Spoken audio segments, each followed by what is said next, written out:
in the Red Bull KTM IO garage. Pedro Acosta, you can see there, Moto3 and the Moto2 world champion for the Finnish-based team. Down outside the garage with Alvaro Carpe, who was going to be starting this Grand Prix in 5th place on the grid. There's Nicky Ayo team boss running up back up pit lane. Jack, down to you for an update. Yeah, all bikes will be coming off the grid in just a second. They were just waiting for all of the riders to make their way round on the sighting lap and to form the grid before they then asked them to leave and make their way towards pit lane. So that should be happening in a second. Yeah, thanks very much for that update, Jack. So there is the 73 bike of Valentin Perrone. He was actually bumped onto the second row of the grid. Up to 6th place was Perrone after a penalty came the way of Brian Uriarte, of course. Uriarte stepping in for the injured David Munoz. He had actually set the 5th best time in Q2 yesterday afternoon, but he was handed a 9-place grid penalty for slow riding online in that same Q2 session, which put Uriarte then back in the middle of the 5th row now, in 14th place, behind a very impressive debutant, thrilling a home crowd, Hakim Danish Lewis. All right, here we are going to see that superb news. Very relieved to read that. Both Jose Antonio Rueda and Noah Detwiler are conscious at the scene. Both are undergoing treatment at the moment. Of course, any further information that we receive, we hear official information, we'll relay that on to you, but the relief is that Jose Antonio Rueda and Noah Detwiler, from a sickening looking crash, are at least conscious. Any further news, we'll bring it to you. That's for Kelso's KTM, which is being removed from the grid. In terms of Danish, he's making his Grand Prix debut this weekend, will be a full-time Moto3 rider in 2026. He has signed for the empty helmet MSI squad. MSI have put an awful lot into Hakim Danish's career in recent years. They backed him over the last 2 or 3 years, 3rd in the Red Bull Rookies Cup this season, making his debut this weekend, and he will be a full-time regular next year. Yeah, the grid is now clearing. I'm just looking at our commentary box window, and the grid is now being fully cleared. And we just saw there from pole position David Almanza walking off the grid with his Leopard Honda. All bikes are being taken off the grid.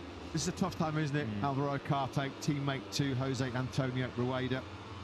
Carpe back on the podium last time out, of course, in Phillip Island. It was his first top 3 finish in 10 Grand Prix since Mugello. First time he's actually finished higher than 9th in the last 8 Grand Prix. So as treatment is ongoing for Jose Antonio Rueda and Noah Detwiler. They are both conscious, but you can see from those live pictures the rest of the field are now clearing the grid. As soon as we have any kind of information on when today's Malaysian Grand Prix action might be underway, of course, you'll be the first to know. Nice, doesn't it? Just the risks involved at any stage when you're on board of these motorcycles. These are the finest motorcycle racers in the world, but they are the bravest too. Anytime you go out onto a racetrack, even just forming up on the grid, you're always taking a risk. Fortunately for both Jose Antonio Rueda and Noah Detwiler for sure. And certainly he did absolutely nothing wrong there on the sighting lap. You wouldn't expect to be going at racing speed, and we only saw one sight of it. I think once was quite frankly enough, but it certainly looked as if Rueda just hadn't quite concentrated on what was going on up the road, was going quicker than the riders ahead of him, and obviously realised at the last possible second. Unfortunately though, that was too late to avoid the Swiss rider. Nothing you could do to avoid that contact. There is Nicky Ayo on the left hand side of your picture, team boss to the Red Bull KTM IO squad. What a job he's done since he was handed the reins by his father, Aki Ayo. We also expect to happen here is a shortening of the race distance. The Malaysian Grand Prix was due to take place over 15 laps. Plus, we were due to get underway in 5 minutes' time. What is normally the standard procedure here is for a third of the distance to be taken off. So we'll, of course, have further information, official information soon. But I would suspect that 15-lap distance will be shortened now. That looked like it was Eddie O'Shea just going to the Red Bull KTM IO garage to check on the welfare of Jose Antonio Rueda. Unfortunately, obviously, a lot of riders would have been directly behind Rueda and Detwiler on that sighting lap and seen all of the drama unfold ahead of them. There is the grid then clearing. Wazari, part of Honda Team Asia, tyre for Asata, and as mentioned, for the first time in a year on the front row of the grid in Moto3. Honda continuing their domination of Sepang qualifying in the lightweight world championship category. David Almanza's pole yesterday, courtesy of a 2:09.846. A Honda top 2 in qualifying Almanza and Furusato, the only two to find sub 2:10 laps yesterday. Honda now have taken the last 7 pole positions here in Malaysia, although there's been no win from pole position. David Almanza won't thank me for saying this, since Jorge Martin back in 2018, the day that the Martinator was crowned Moto3 World Champ. Curiously, the last 5 have been taken by Leopard Honda. Marcos Ramirez, Dennis Foggia, Jaume Masia on his way to the World Championship, Rian Fernandez last year, now David Almanza. All of the season for him. Lab Honda is made up pit lane. What's interesting if you look at the pit lane is that not every Moto3 team has access. You can see it now here, has access to a pit box. Many of them operate out of the back of the pit lane in the paddock, and then of course wheel their bikes into pit lane when they take part in practice or in qualifying. So there are quite a few Moto3 teams, perhaps those that are less fortunate and less well funded and less successful in this Moto3 class, who are desperately searching for some shade in pit lane. Anxious, understandably anxious faces inside Red Bull KTM IO. We just caught a quick glimpse there of Max Quiles. Of course, it's been long decided that Rueda was our 2025 Moto3 World Champion. Still plenty at stake though in terms of second and third in the overall rankings. It's in the advantage of Angel Piqueras. 231 points Piqueras has gathered after the opening 19 Grand Prix. That though is only 3 clear now of Quiles, and let's not forget Quiles has been missing for 4 rounds in 2025. He wasn't old enough to participate in the first 2 Grand Prix of the campaign, then suffered a thumb injury which ruled him out of Qatar and Jerez. Quiles has qualified once again inside the top 10, has not yet started outside the top 10 on the grid in what has already been an incredible 15-round World Championship campaign, up to 16 now of course this weekend. Not an easy weekend though for Quiles. He was only in qualifying 2 automatically because of the declaring unfit of Jacob Ralston earlier on in the weekend. Ralston had a crash on Friday afternoon in practice after he'd already set a lap time good enough to put him into qualifying 2. Of course, once he was removed from the action this weekend, that bumped Quiles up to 14th and a place in qualifying 2, which he then translated into a place on the 3rd row. And of course, we are still missing David Munoz and will be for the rest of the season after his broken femur sustained on the final lap, as it turned out, in Indonesia a couple of Grand Prix ago. And as Matt mentioned, Brian Uriarte, the Red Bull Rookies champion, doing a very good job as a deputy. See there the pole sitter Almanza getting some shade in the track house of brilliant MotoGP garage. He's got friends in high places, doesn't he, Almanza? As the 2 River Course Snipers Honda riders, La Carrara on the left-hand side of your picture there, Ricardo Rossi, with a very familiar face in the middle of your picture as well there, our own Jack Appleyard. Just hovering around looking to maybe go get some pre-Moto3 reaction. So we still have no indication as yet. Today's race programme was due to get underway and around midday local time. O'Shea gets on the cool towel, keeping yourself cool when you're in full racing leathers. A pretty tough challenge down in this Sepang pit lane because it is absolutely roasting. It's scorching 33 degrees. That is the ambient temperature. By far the hottest conditions we've had of the weekend so far. This has been the sunniest day we've had it in Sepang since we first arrived here, hopping off the plane from Melbourne on Monday and Tuesday. And lots of heavy cloud cover around Sepang, which has kept it relatively cool, given the tropical climate we're in. So Almanza, Furusato, Rueda was going to be your front row of the grid. Pini on the Dynabolt intact KTM machine was heading row 2 in 4th place with Alvaro Carpe and Valentin Perrone. It was Quiles that led row 3 ahead of Angel Piqueras. That's a pretty intriguing battle, isn't it, side by side on the grid on that 3rd row, fighting for that 2nd place in the World Championship. Well, there will be an empty space left on the front row. I don't believe they'll pop every rider up forwards on the grid to make up the space, which will now surely be vacated by Jose Antonio Rueda. So Pini will still start on the 2nd row, but there will be just 2 riders on the front row, including the pole sitter David Almanza. Let's get a work on the Leopard cam. Mid-track tours with Jack. Yeah, obviously both of us down here send our best to both Noah and Jose Antonio, but we will have to focus on the upcoming Malaysian Grand Prix. 10 laps it looks like is going to be held over. Has been a positive weekend for both of your guys so far, Mia-Drag. Adrian has looked strong, David has looked strong, and these conditions normally can suit the Honda as well. Yeah, I mean, David did a good lap. I mean, for the pole position. Unfortunately, with Adrian, we messed up a little bit because he was able to qualify at least in the top 5. Now the race is reduced to 10 laps. So starting 11th, it will be maybe difficult for him to close the gap, but we will see. I mean, the bike is very quick and he feels good. So let's see, let's race. And today it's very hot also, so maybe it's a good thing also that we will do only 10 laps. David, obviously searching for that first Grand Prix podium. How important in this 10-lap event is it that he stays calm and doesn't think too much about that potential achievement? Yeah, it's very important. I mean, we all stars we want to stay calm and not put the pressure on the riders. And for David, it will be looking for a first podium, and for Adrian, obviously, is looking for a first win, and also for us, first win during this season, because it never happens that we never won one race during one season. So let's see. There is still 3 races to go, and we'll see. Thanks, Mia. Thank you. Thanks, Jack. Thanks to Leopard Honda boss Moto3 RACE. Did in that into confirm the shortened race distance, which will be over 10 laps.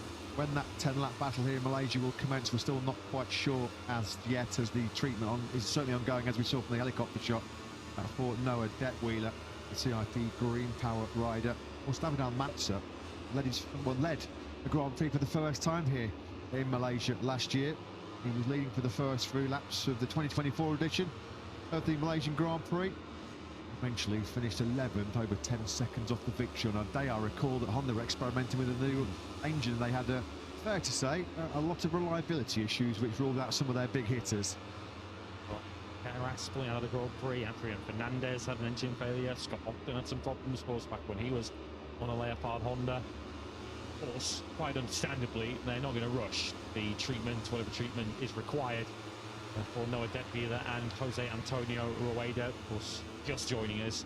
Collision between the two on the sighting lap. Both riders have been reported conscious. That is all we can tell you at this stage, but at least some early positive signs. But they will not take any risks. They will make sure that he is receiving the best possible care. Potentially a trip to the medical centre and not a trip to hospital later on for further treatment. Detweiler, who is racing for his Grand Prix future, not confirmed yet for a place on the Moto3 grid for next season, although there have been some reports and rumours that potentially he might find a home next season at the Stitch 58 Quadricorsa squad for next season. Jose Antonio Rueda, of course, Moto2 bound for next season with the Red Bull KTM IO team. Further down the grid, Joel Kelso, so close to a memorable victory in front of his home crowd in Phillip Island 7 days ago in what were considerably cooler conditions, weren't they? Down under, Kelso heading row 4 in 10th place. Actually the first time in the last 6 Grand Prix that Kelso hasn't qualified on the front right of the grid. First time we've not seen Joel in the front row since Catalunya.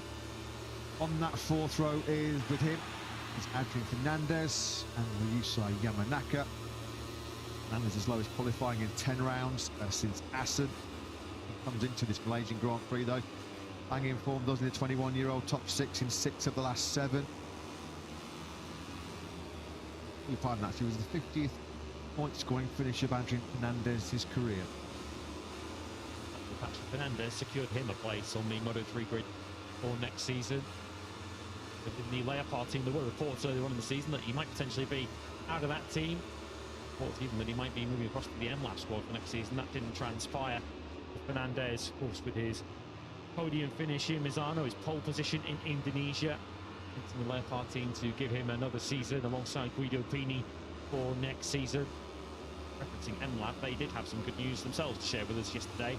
Having already confirmed Joel Kelso earlier in the season, they confirmed yesterday evening that Eddie O'Shea will be staying with that team for 2026. Completing row 4, Ryusai Yamanaka. Disappointing Australian Grand Prix for the 23-year-old from Japan. 22nd, ended a run of 12 successive points finishes for Yamanaka. First time he's missed the points since the Austin Grand Prix in Texas. Top 10s in all 3 previous starts here though in Sepang with the best of 7th here last year. Jack, back down to you for some further news. Yeah, I'm just outside the Red Bull KTM IO box. You might have seen when Alvaro Carpe came back initially, there was a little bit of work that was needed on the number 83 machine. The KTM IO boys have done a terrific job. Get that 83 bike ready to go. Tyre warmers are on. That looks as though it is ready to go. So great to see that Alvaro will be able to take part in this restart. Thanks very much, Jack. Still no official confirmation then as to when we will be underway after the incident on the exciting lap involving our new world champion, Jose Antonio Rueda, with a 2:10.076 in qualifying yesterday. Put himself on the front row of the grid for the 11th time this year. Of course, fantastic end of season purple patch. What a rich vein of form Rueda was in coming to Sepang. He'd been first or second in the last 5 Grand Prix. Really was a big platform that he used to secure the World Championship. 140 points clear of anybody else in the field this year. Just shows how much of a class apart Rueda has been operating. Well, since round 1 really, wasn't it, when he was on the front row of the grid in Burra and then completed a dominant victory in that season opening Grand Prix. Wins followed in Texas, in Jerez, Le Mans, Silverstone from the back of the grid, Assen, Brno, and his winning touch returned in Misano, and most recently in back-to-back races in Mandalika and in Phillip Island. See him winning Grand Prix in every different way, hasn't he? This season he was certainly pushed very hard in Australia a week ago by Joel Kelso. Kelso is due to start from the 4th row. He's talking now to Joel. Yeah, it's great of Joel to join us, obviously off the back of a great weekend last time out on home soil. Joel, I'm sure you enjoyed that podium. Coming here, very different conditions. How have you found it so far? Yeah, we've struggled a bit so far this weekend. We got overall not bad pace, just that 1 lap speed. But hey, anyways, now it's race time, so let's see, we're going to give our 110%. Now they've reduced the laps to 10, which can be difficult because I don't have a softer compound tyre to run, and some of the boys were going to run the softer compound for the whole race anyways. Probably by the last 3-4 laps, I think I would have had a little bit extra. But hey, now we only got 10 laps, so we're just going to deal with what we got and try our best at it. Running the harder compound rear tyre, from what you've seen during the weekend, how much of a pace disadvantage could that be? Couple tenths in the first 5-6 laps, and then maybe lap 7 starts to become more even, and then lap 10-11 you could probably have a little bit extra on the other boys, but hey, we only got 10 now, so yeah, we'll see how we get on, but we're going to give it our best anyways. Either way, I think we can stay there depending how strong the pace will be at the front, but we're confident. Here's Joel, have a good one. Cheers, mate. It certainly sounds confident, doesn't he, the 22-year-old from Darwin. He's not lacking support, just like in Mandalika a few weeks ago. So many Australian fans have made the journey to Southeast Asia. Seen as many Australian fans here as Malaysian fans throughout the course of this weekend. Great ride, wasn't it, last time out in front of his home crowd in Australia. Phillip Island, it was a much-needed top 3, the first podium in 12 Grand Prix since Le Mans for Kelso. He has led the last 5 rounds. And only world champion Rueda and rookie sensation Max Keeles have been at the front more laps than Kelso in 2025. Certainly no shame in being beaten by Jose Antonio Rueda, the form he is in. Kelso certainly kept Rueda honest through the entire race distance. It was mainly the main straight, in fairness, where Kelso was able to pull Rueda back in. He was able to pull out sort of half a second through the faster corners in the infield section of the Phillip Island circuit. He's proven, hasn't he, Rueda, that he's a wonderful front runner. He can get to the front, he can dictate the pace, can break the opposition, also come from deep in the pack, as he demonstrated in Silverstone and was likely to demonstrate today, given his double long lap penalty. He's also shown that he can fight for it on final laps. He could get the final corner pass on Max Keeles at Misano, took advantage of some last corner shenanigans at Le Mans as well. Rueda has won in every different way, shape or form in 2025, and it's a shame that we may not see him now add to those 10 victories in 2025. He had the possibility to go second all time for most victories in a lightweight class season. David Alonso with 14, of course Rueda still had the chance to make it as far as 13 this year. Record he was certainly going to break. You feel in the last 3 Grand Prix was the most laps led in a single season in Moto3. He led 148 laps over the line this year. It has Rueda, the record set by Ethan Guevara, fellow Spaniard. 163 laps led back in 2022. That would have been easy pickings as far as Rueda's concerned. I mean, led so many Grand Prix this year. 365 points he collected from the opening 9 Grand Prix. The only blemish really on his copybook was a DNF in Qatar, and that wasn't his own fault when he had the KTM go put underneath him when he was in the victory battle at the Lusail International Circuit. Only Aragon, Mugello, Red Bull Ring and the Balaton Park Circuit, where when he saw the checker flag he wasn't on the podium. Jose Antonio Rueda. So it's gone rather quiet, hasn't it, in pit lane, as the Moto3 teams and riders have seeked some shelter from these scorching hot conditions. 33 degrees was the ambient temperature half an hour ago as we came on air to start our broadcast of this Malaysian Grand Prix. It's just going to be creeping up, isn't it, throughout the course of the afternoon. And 3 p.m. local time, when we're scheduled to be racing in MotoGP over 20 laps, well, that will be the hottest part of the day. You're going to be thinking we're going to be maybe in the mid-30s in terms of the ambient temperature at that point. What impact is that going to have on the tyre choice, particularly the rear tyre choice? Soft or medium? Well, we'll find out, won't we, in just under 3 hours' time, when the Premier Class riders will here in Malaysia as Pecco Bagnaia looks to double up with a dominant double victory. So illustrated to Jack there, it's going to impact on not only the tyre choice but the approach to this Moto3 race now, with the distance cut by a third from 15 laps down to 10. It will surely push most riders, if not all, to the softest available Pirelli tyre options, and no real thoughts of tyre management really in this race now, with just a 10 lap distance. So it will be much like the 10 laps yesterday in MotoGP. It will be a sprint in this Moto3 battle, this 20th round of the season. 3 Grand Prix to go. Well, plenty to be decided. We might already have our riders champion. We already have our teams champions. Red Bull, KTM, IO, they clinched that title last time out. Constructors title for KTM. There's still plenty elsewhere in the championship to fight for. Looking to go from his best try qualifying in 3, 6th row, the 16th is Eddie O'Shea. He's the top. Yeah, been a great weekend so far for Eddie. Obviously, we woke up this morning to the news that you're sticking around next year, and I'm sure you're delighted to have that new contract in the pocket and another going in 2026. Yeah, absolutely over the moon. Obviously, I'd like to thank Phil and David and everyone that's part of the team for giving me this opportunity to go again next year. I think we can make good things. Obviously, we've been taking big steps since the changes in the team, and yeah, I feel like we can jump leaps and bounds next year. This weekend has been a solid one so far as well. You've really seemed to find some rhythm and some form. What is it about this Sepang circuit that you've gelled with so far? No, honestly, I think we've just been making big steps every weekend. I don't think it's the circuit in particular. We've just been getting more comfortable with the bike, with the team, with everything. We've been gelling well. Me and Marco have been working well, and I think every weekend we've been getting faster and faster, and I think this weekend just shows that. Obviously, straight through to Q2, which was a massive plus, and yeah, now I'm just hoping that both Noah and Rueda are okay. Absolutely, we echo those sentiments as well. Looking at next year, you're going to have a fast, competitive teammate. I'm sure you're excited to try and learn off Joel and all of his experience in the fight.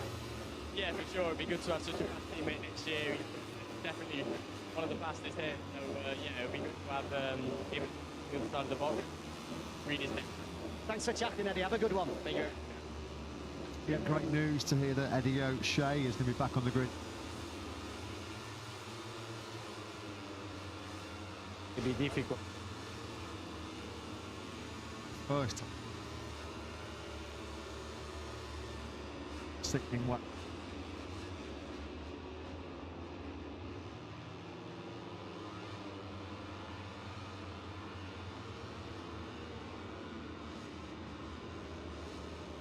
Of Det Wheeler, of course, first and foremost, we are hoping that both that Noah Det Wheeler and the new world champion Jose Antonio Rueda are okay after that real nasty looking collision. Jose Antonio Rueda had qualified at the front right of the grid in 3rd place. He'd had a dramatic weekend so far.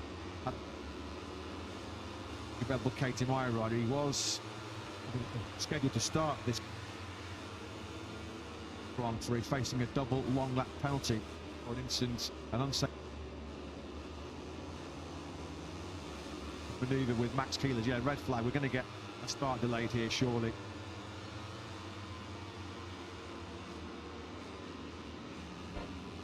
As marshals and the medics come to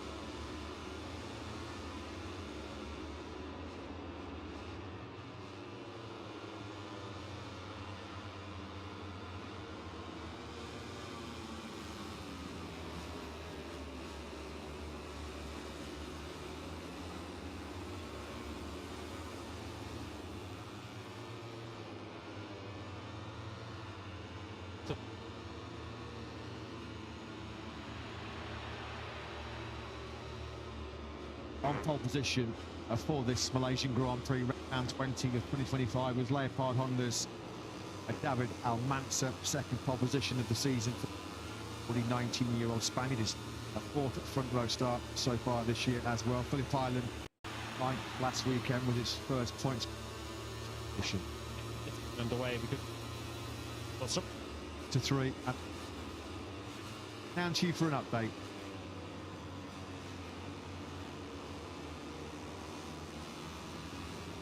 Brian Uri, which is any further news, we'll bring it to you. That's called Kelso for MS.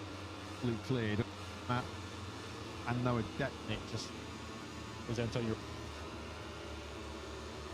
Hadn't quite concentrated on what was going on up the road. Was going to get under blockade. Lage, although lane is there not it? Quick glimpse there of Max Quiles. Of course, it's Quiles. He was only in qualifying to Quiles up to 14th in a plate. Place in the world. Yeah, it's And they had a East.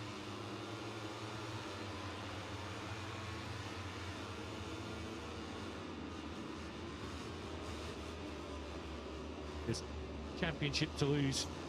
The way that he started the season, it was only really from mechanical dramas that halted his charge. William finishes in 7 of the first 6 plus 7, Grand Prix to his victory at Silverstone.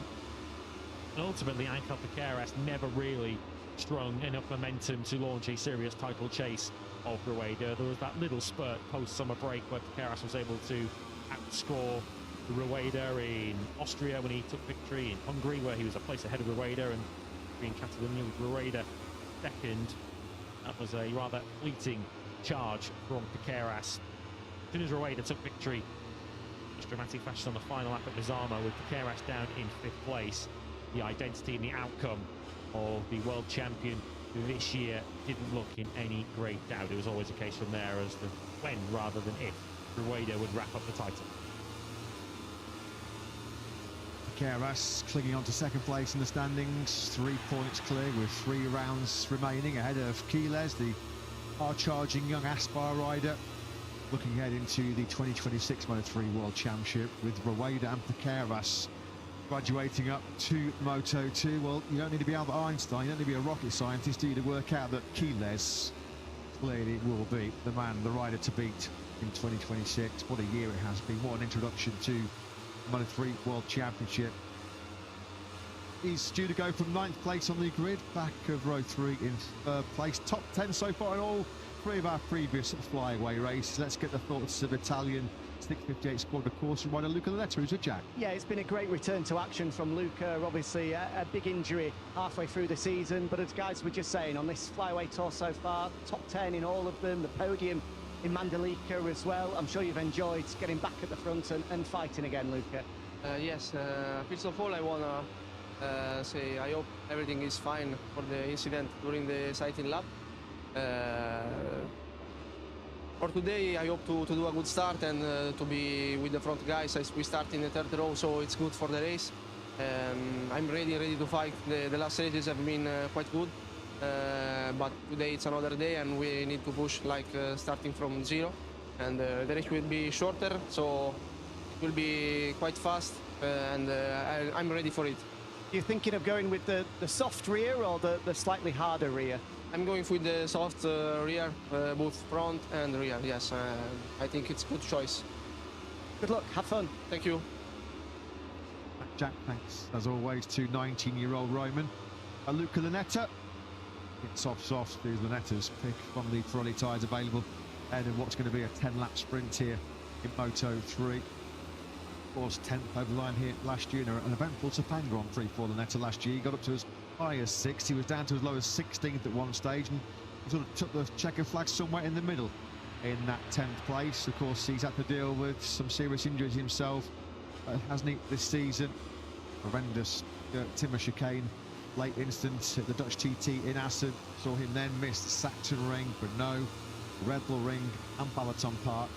In some response, as he worked his way back to full fitness, top 10s in the last 3, as mentioned, including a second place in Mandalika and a front row in Phillip Island. So working his way back to 100% fitness, we are starting to see Lunetta's full potential unleashed. And we talked about Rueda and Piqueras as graduates to Moto2 next year. Well, Lunetta also in that club. Our S team in Moto2, Oscar Scuro back squad alongside Celestino Vietti next season. Still fine plum seats that Lunetta has landed in for next season. Italian run team looking to back the leading Italian talent up from Moto3. Guido Pini, another one who's potentially going to star in the future for Italy. Season for Pini, which has already seen him on the podium this season. He's staying in this Moto3 class. Of course, looking at title contenders for next season, as you mentioned a moment ago, the rookie crop from this season certainly will all be expected to be involved in that battle for the championship against the likes of David Munoz, of course, the very experienced Spaniard who we hope to see back at full fitness next season. But we really have been spoilt by our rookies in Moto3 this season. Quiles so impressive, Alvaro Carpe so impressive too. Valentin Peroni's come very close to Grand Prix victories. We've seen Guido Pini on a podium finish as well. All of those will expect to be regular race winning contenders, if not title chasers, in 2026. A long time since we've seen an Italian on the top step of the podium in Moto3. Dennis Foggia did it all the way back in Buriram in 2022. Been an awful long wait. They've been stuck on 49 Moto3 wins as Italy as a nation for quite some time, or 3 years, haven't they now, to be precise. Pini certainly looks like one of their best hopes of making it 50. But just a reminder, if you are just tuning in for the first time on our race day coverage here in Malaysia, there was a serious collision on the exciting lap involving our newly crowned world champion, Rebel KTM rider, Jose Antonio Rueda, CIP Green Power KTM rider Noah Detweiler. They just come out of turn 3, the right-hander starting to climb up to turn 4. And Rueda unfortunately ran into the back of Detweiler. They both have been reported conscious. We are going to get a shortened 10-lap Moto3 battle here in Malaysia. The race was due to have started around 25 minutes ago here in Malaysia, and this is going to have a series of knock-on effects for the schedule. Potentially could also be a shortening of the Moto2 race that's still to come, which was due to get underway itself in 50 minutes time. Moto2 due to get underway at 1:15. We're just 12 here in Sepang. 3 p.m. is the current scheduled start time of the 20-lap MotoGP Grand Prix of Malaysia still to come. Mentioned still no news on a start time. As soon as we have that, we will bring that to you, but quite understandably, they will take whatever time is necessary to give the best possible treatment to the injured riders. To follow this shorter Moto3 race will be the latest instalment, the latest chapter in what is turning out to be a fascinating battle in Moto2 between Manu Gonzalez, the long-term Moto2 World Championship leader, and Diogo Moreira, who is banging form, the Brazilian, isn't he? 2 points splitting those two, and it's already been quite spicy, a bit tasty already between the two title rivals. If you joined us yesterday, both Lewis and Neil Morrison behind the mic for that rather dramatic Moto2 Q2 session, where it was pretty clear the pressure and the tension is building in that rather intense battle between Moreira and Gonzalez. They are due to be racing over 17 laps at some point later on this afternoon. Looks well and truly on between those two, no mistake of that. Point in it between the big two. Still 5 riders in Moto2, practically in title contention. Could change at the end of today, given where the two in the championship have qualified. Who knows at this stage in Moto2? The Moto3 championship was already wrapped up in Indonesia. Marc Marquez clinching the MotoGP crown back in Japan. Moto2 is giving us all the ingredients and all the indication that it will be settled on the very last lap of the last race in Valencia in 3 weeks' time. Yeah, that one is coming to the ball very, very nicely, isn't it? In Moto3, just what we heard from Eddie O'Shea, didn't we, leading row 6 on the grid. On that row 6 with the Brits is South African Ruche Moodley. Yeah, 18-year-old riding for the Boeing Motorsports team. 13th he was in Mandalika a few weeks ago. One of only 8 points finishes so far this season for Moodley. Matteo Bertelli is at the back of that 6th row. Another rider who's working their way back to full fitness. Of course, Bertelli had a real stellar start to 2025, didn't he? All positions in the opening 2 Grand Prix over in Thailand and then down in South America in Argentina. Followed that up then with his breakthrough first podium in Austin, Texas, and at that stage of the campaign, I think we were all looking at Bertelli as a potential surprise candidate, a dark horse to compete for the World Championship. Then a real horrendous training accident immediately after Austin. I saw him sidelined until the start of this flyaway sequence over in Japan. It's been a promising return though, as he works his way back to his peak physical best for Bertelli. He has scored points in Japan, 12, and getting better and better by the week as well. 11th in Mandalika and 10th in Phillip Island. I guess if that trend continues, we're going to see Bertelli come to be from 18th to 9th in this Grand Prix. He'll certainly be looking for better, but it is just good to see Matteo Bertelli back in action and working his way back to the top rider we know he was at the start of the year.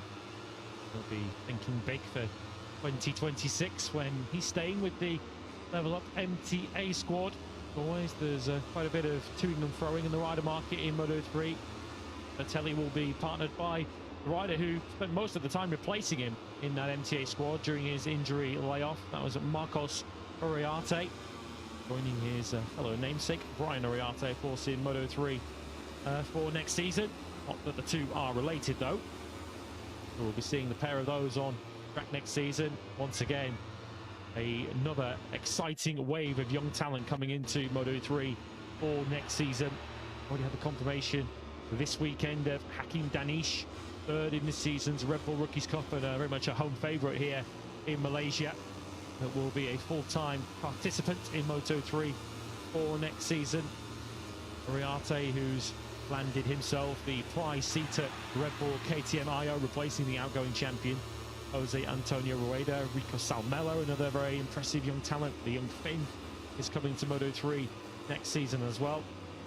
As always a state of evolution in Moto3. You always welcome some exciting new talent, and as quickly as they arrive, there is another wave, another exciting crop ready to follow them a season later. That is why we love Moto3. Yeah, there's a lot of talk, a lot of speculation around about Moto3 becoming a Yamaha one-make series from the 2028 World Championship campaign onwards. Some news reports in Malaysia here this weekend. From that 2028 season onwards, there'll be the introduction of new 700cc capacity engines. Of course, Dorna for quite some time now have been looking at ways to maybe deliver a shake-up to the Moto3 World Championship, which has run in its current format for 13 years. Of course, it all started back in 2012 when Sandro Cortese was the first Moto3 World Champion.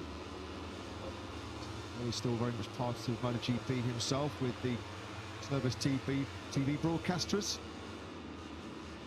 Moto3 at the moment, 250cc single-cylinder engines that are supplied exclusively by both KTM and Honda, all pointing towards a very significant technical change and a new format, a single bike supplier, Yamaha, with 700cc motorcycles from 2028 onwards. That's been the hot news here at a very hot Sepang. We'll go back down to pit lane then and get some more Moto3 thoughts.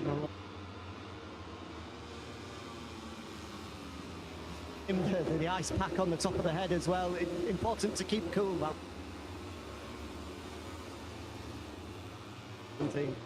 Yeah, will be super important to be.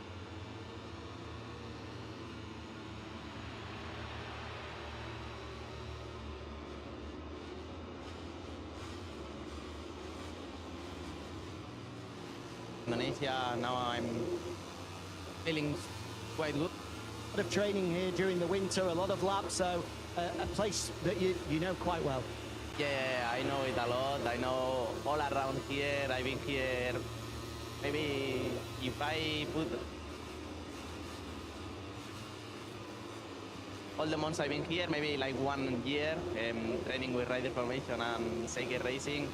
I made many laps here, also close to here in the go-kart.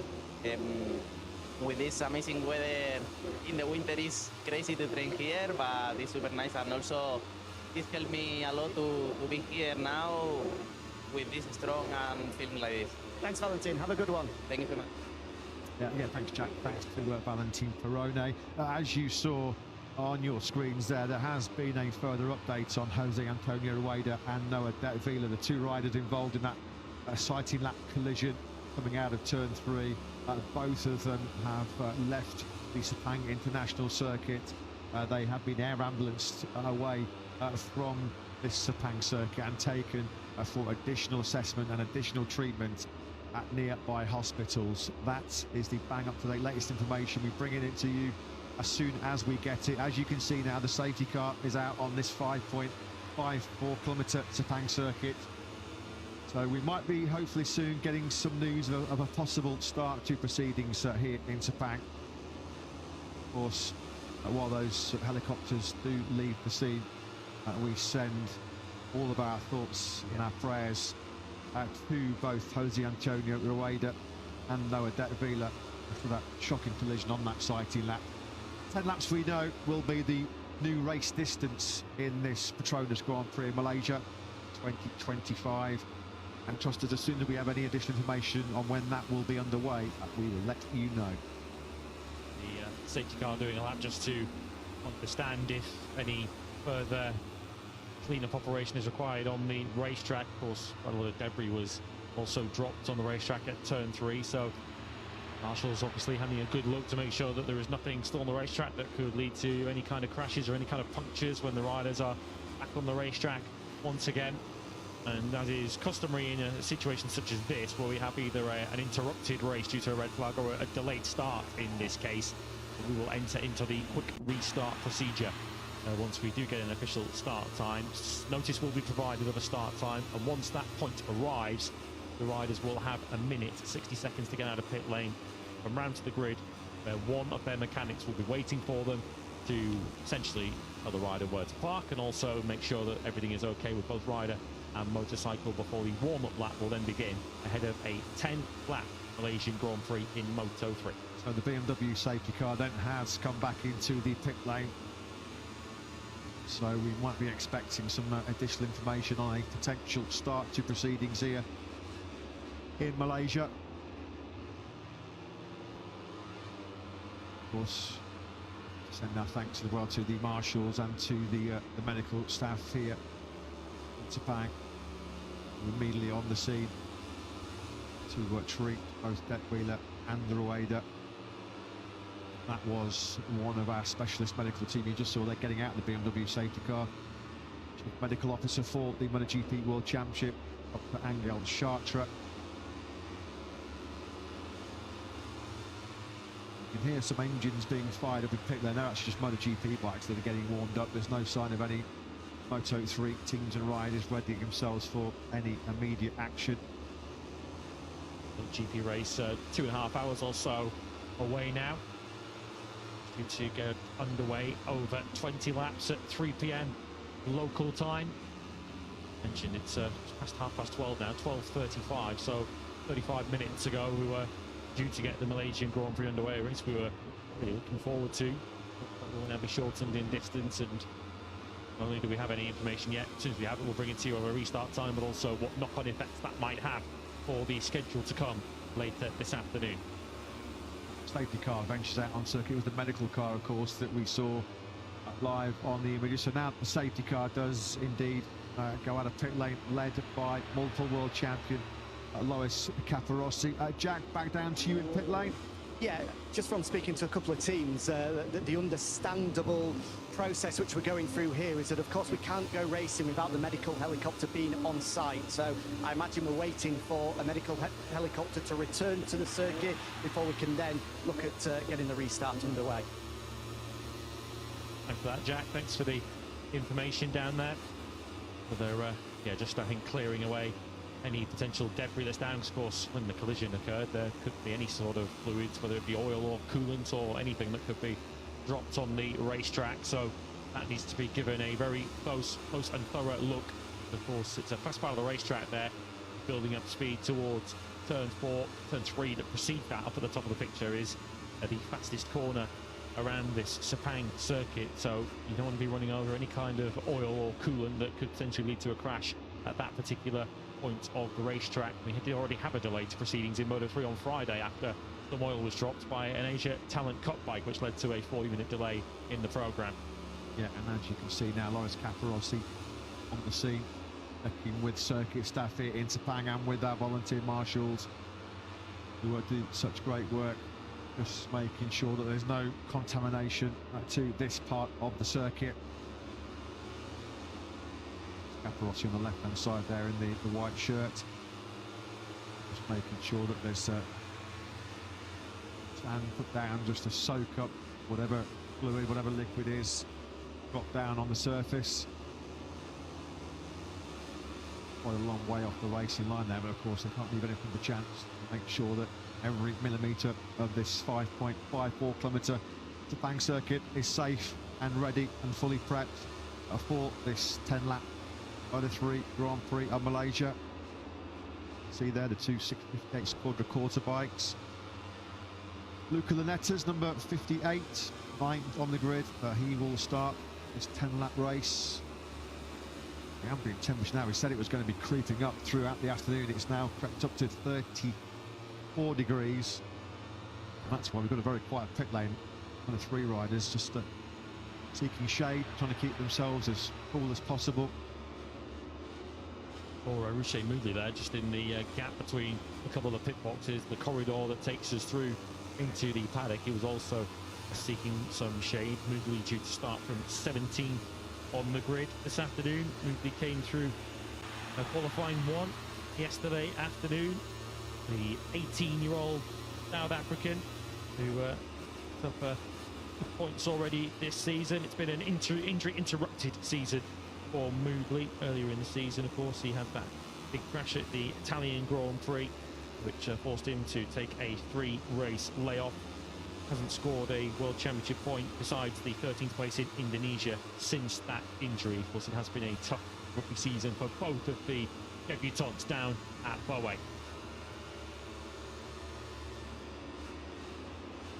So Angel Piqueras, second in the World Championship, 231 points. Max Kiles 3 points behind him.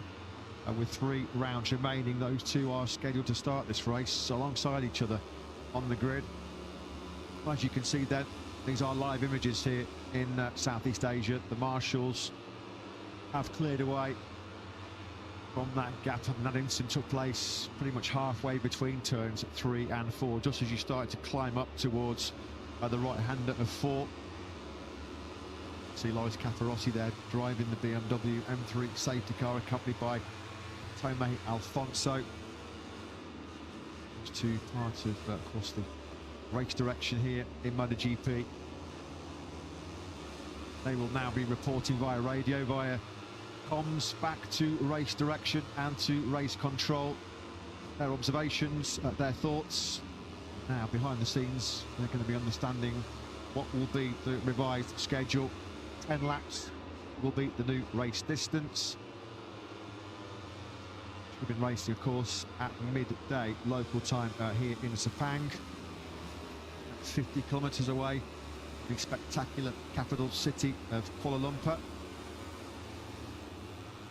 Temperatures are expected to stay red hot throughout much of the day here, all the way up to sunset, which is just before 7 o'clock later on this evening. We have had a weekend that's been heavily affected by the rain, particularly on Friday, when we had a monsoon-like downpour 2/3 of the way through the MotoGP free practice 1 session.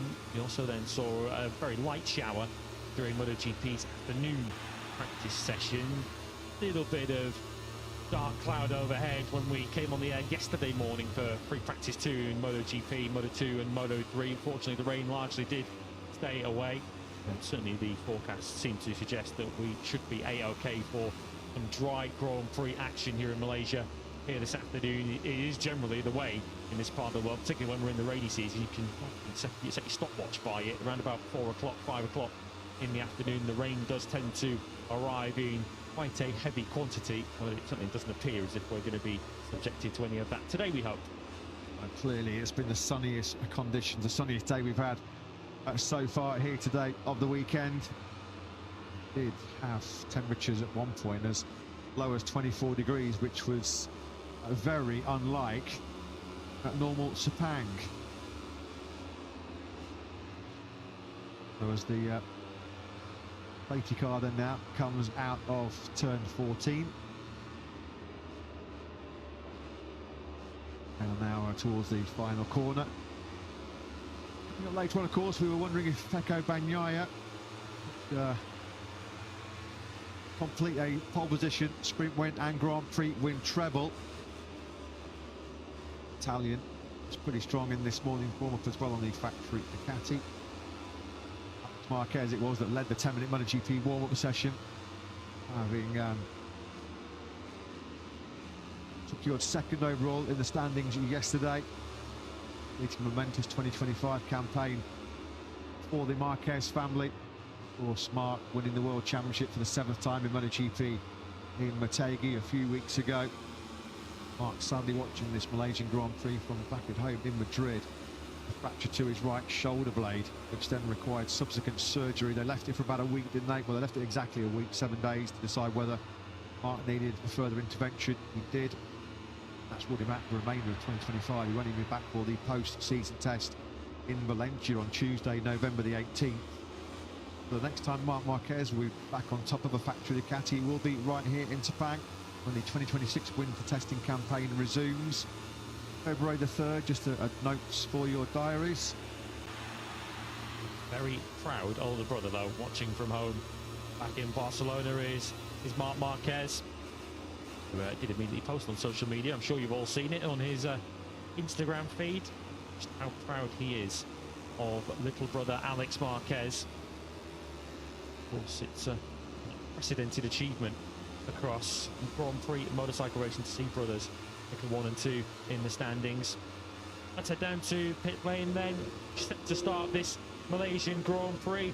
And from 22nd place is the Ripcord Snipers rider, Riccardo Rossi. He's now speaking to Jack. Yeah, Riccardo was one of the number of riders up at the top end of pit lane, now making their way back down towards their boxes. Ricky, how have you found this weekend so far? These conditions are always a test for everybody. Yes, Malaysia is always condition tricky. I love this track, honestly. Since the first free practice, we've been fast. Then in the pre-practice two, the conditions weren't so stable, and I didn't pass to Q2. And this is what I'm struggling this year, is from passing to Q1 to Q2. After the race, I'm fast, but when you start so last, it's difficult for me to come back. Obviously been a tricky season. You had a big injury over the Christmas time, having to have surgery on your knee. Are you still struggling with that now, or do you feel you're getting closer to 100%? The knee now is getting, honestly, is getting 100% full strength. The problem in this moment for me is the because I'm in a difficult moment. As I said, for me the worst thing is the qualifying. I know that if I qualify in front, I stay with the front guys. We have the rhythm. But now in this moment, we cannot concentrate in the qualifying. If you see our qualifying, we don't do one lap. We're all the time turning around and not riding. I'm not riding a bike. I'm concentrating more on the other riders and riding a bike, and this is our main problem. Looks like it's going to be a shortened distance, 10 laps ahead. How does that change the tactics and how you approach it? For us, I think we are the only team that is advantaged by this, because we are the only team, well, we were the only team riding with a soft front tire. Now for sure many teams are going to go on the front soft tire also, but we were the only ones, so that's a big advantage for us. I hope both riders are staying good. I saw, not the accident, but I saw exiting from pit lane, Noah was having some problems with the bike, and Maximo Killers almost crashed into it, and suddenly on the next lap Radar crashed into it, so I hope that both riders are okay. Absolutely. Thanks for your time, Ricky. Have a good one. Thank you so much. Enjoy. Bye-bye. Thanks, Jack. Thanks to Riccardo Rossi, who, of course, has a lot on his plate in the latter stage of this season as he seeks to secure a spot, whether it's on this grid or on another grid over the course of 2026. Experienced Italian now. Would have been his 130th Grand Prix start here today. Circuit that he does count as one of his favourites on the calendar. But it has been a tough time for Ricky Rossi, particularly in qualifying recently in 2025. Hasn't qualified any higher than 16th on the grid since Qatar, when he was up on the second row of the grid, when he qualified in 4th place and finished in 5th. But Rossi looks set to miss the Moto3 action in 2026. The Snipers team look towards the future. 54 mentioned, due to start from the 8th row of the grid here. Ricky Rossi, 22nd place. He had qualified. Potentially one of the Italians on this grid who obviously may have fortunately reached the end of his Moto3 career. But he's had his opportunities, podium finishes in Le Mans in 2021, Thailand in 2022, but hasn't really ever kicked on those particular podium outings. As a result of that, it would appear as if Ricky Rossi's place in Moto3 will not be extended into 2026. Yeah, it was a tough Australian Grand Prix, wasn't it, as far as the 23-year-old Italian was concerned. It was his worst finish in 115 starts, going all the way back to Aragon back in 2019.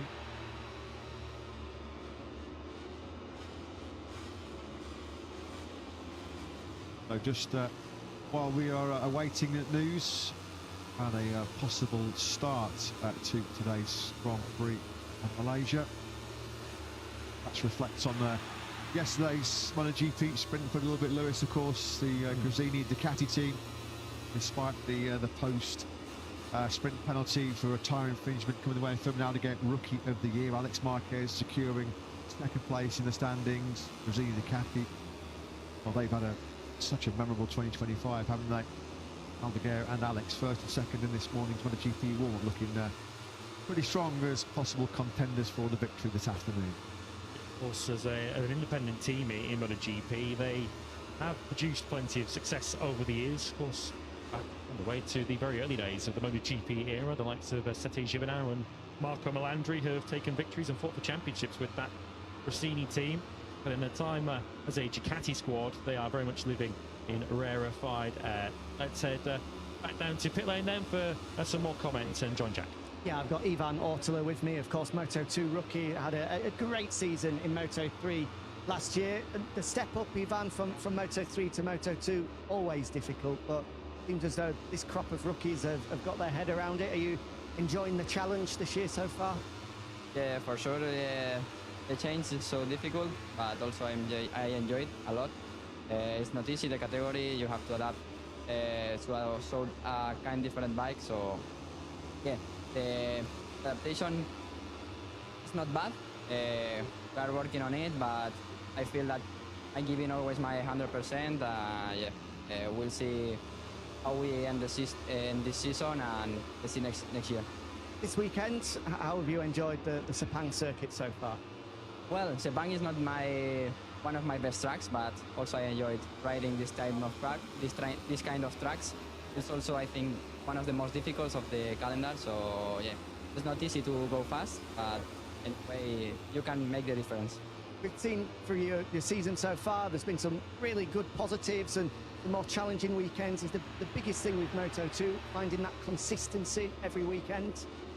Yeah, for sure. Moto2 is different to the Moto3. You have to be really consistent from the beginning, from FP1. And also, if you're not fast, you're not going to be on the top, because here there's not too much slipstreams, and you have to have all the bike at the point, clear with the setting, and to work a lot from the beginning. From your experience in Moto3, it looks like we're going to have a 10-lap race, a shortened distance. So how would you like to attack a short Moto3 race on a circuit like this? Well, Sepang 10 laps also is long, so yeah, for sure everybody will give their best. Everybody want to win, so less laps, more battle, because everyone want to win. So let's see. We hope everything is okay. All the two riders, they are okay. We are all the paddock with them, so hope they are okay. And at the end, the race is not important. The important thing is that they two are okay, and let's see, if they are okay, we can finally race. Absolutely. Thank you, Ivan. Thank you. Very much. Thanks very much, Jack, for speaking to Ivan Ortola down there in pit lane. While we are awaiting any further news on a possible start to this delayed race day here in the Grand Prix of Malaysia, we're going to take a pause in the commentary box. As soon as there is any more information, myself, Lewis and Jack will continue our live broadcast. But for the time being, we're going to just take a pause. Might be just getting a little bit of information, possibly about a revised schedule. We won't discuss that though until it has been officially confirmed. But yes, for the time being, while we are awaiting any official news and official confirmation on when this shortened 10-lap Grand Prix Malaysia in Moto3 might be underway. Of course, once again, first and foremost, racing is secondary at the moment, isn't it? Our thoughts and our best wishes go to Jose Antonio Rueda and to Noah Detweiler. But we are just going to take a break from commentary for the time being here in Malaysia.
exciting lap. Here was Rueda coming up. Oh! Awful crash. Oh. Straight into the back of the Swiss rider, who would have had no idea what was coming. Roy, I think, just not paying attention, unfortunately, to what's going up ahead of him. He realises at the last moment, straight into the back of Noah Detbiler. That was a horrible...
teammate. Alvaro Carpe also is getting himself ready for this 10-lap Malaysian Grand Prix. So, newly crowned world champion teammate Jose Antonio Rueda continuing treatment after the sighting lap incident. It's the kind of scenario where, as difficult as it quite clearly is, the riders have to try and focus their minds on the job at hand, because there are 10 laps of racing coming up. Valentin Peroni across from Leopard to the Intact GP squad and working for Peter Oetel next season to go from pole position. And of course, what we are now faced with is a top 5 on the grid who are all yet to win a Moto3 Grand Prix. Almanza, Furusato, Pini, Carpe and Peroni all still winless in Moto3. Quiles and Piqueras 6th and 7th on the grid, the highest placed riders on the starting grid that have previously won a Grand Prix. In that battle for second in the World Championship, 3 points splitting Piqueras and Quiles with 3 rounds remaining in 2025. It's Quiles that now gets pushed onto the back of the second row in 6th place. 5th place last weekend in Phillip Island, a 12th top 5 in 15 Grand Prix for the 17-year-old Quiles. What an introduction he has made to the Moto3 World Championship. And 7 days ago, in what were very much cooler conditions, in front of his home crowd in Australia, down under, at the spectacular Phillip Island circuit, it was Joel Kelso who was the closest rival to the brilliant Jose Antonio Rueda in their thrilling race long duel in Phillip Island. Kelso on the podium for the 5th time in his Grand Prix career. He has led the last 5 Grand Prix as well, but Phillip Island was his first podium in 12 since the French Grand Prix in Le Mans, as we are now within 60 seconds at 1 minute of the pit lane opening. Underway for our quick start procedure, which means the pit lane's open for 60 seconds. There's one mechanic, one member of the teams allowed onto the grid just to meet the riders, make sure everything's in full and working order, no technical issues to be contending with, and then we'll be back underway, getting our race action underway here in Sepang. Cheers go for 2 reasons. One, because we now have riders back in pit lane and ready to head to the racetrack, and the other reason is because it's the Malaysian who's heading out there first. You see the get well message there to Jacob Ralston, who of course we should also spare a thought for. He declared unfit after a crash where he broke his hand on Friday, but Hakim Danish making his Grand Prix debut in very difficult circumstances, but he will certainly have the very fervent Malaysian crowd at his back this afternoon. For a week, wasn't it, for poor old Jacob Ralston crashing out of the podium battle in his home Grand Prix in Phillip Island last weekend, as he's in the shop window looking for a ride anywhere really in 2026. At the moment he has not got employment next year, Ralston, and unfortunately, while he was having a pretty strong start this weekend, a crash that has ruled him out of this Malaysian Grand Prix. Payet Furusato then, the 20-year-old, it's today the day the Japanese rider finally breaks his winning duck at World Championship. First front row in 25 Grand Prix since Mandalika last year. He's second on the grid. Let's get the thoughts of the boss, Hiroshi Oyama. Yeah, he's been having a really strong weekend. Was one of the fastest men yesterday morning during that free practice 2 session. Hiroshi, I imagine this is a big opportunity for Tayo here. Well, now the race is a little bit shorter, and I think this race is going to be quite interesting. Tayo had a pace yesterday, so hopefully he can repeat like yesterday, and now condition is quite hot, so let's see how this affects to us. And anyway, he is feeling quite good physically, mentally, so let's see what he can do it. Thanks, Hiroshi. Indeed, let's see what Furusato-san can produce then in this 10-lap Grand Prix. He's on the front row of the grid, which is a lot better than he started last year when he was 17th on the grid. Second, he finished last year. A strong fight for the victory, wasn't he, here last time out by Tayo Furusato. And today be the 4th Japanese rider to take a Moto3 World Championship victory. Ayumu Sasaki, Tatsuki Suzuki and Kaito Toba have gone before him as winners in this lightweight World Championship.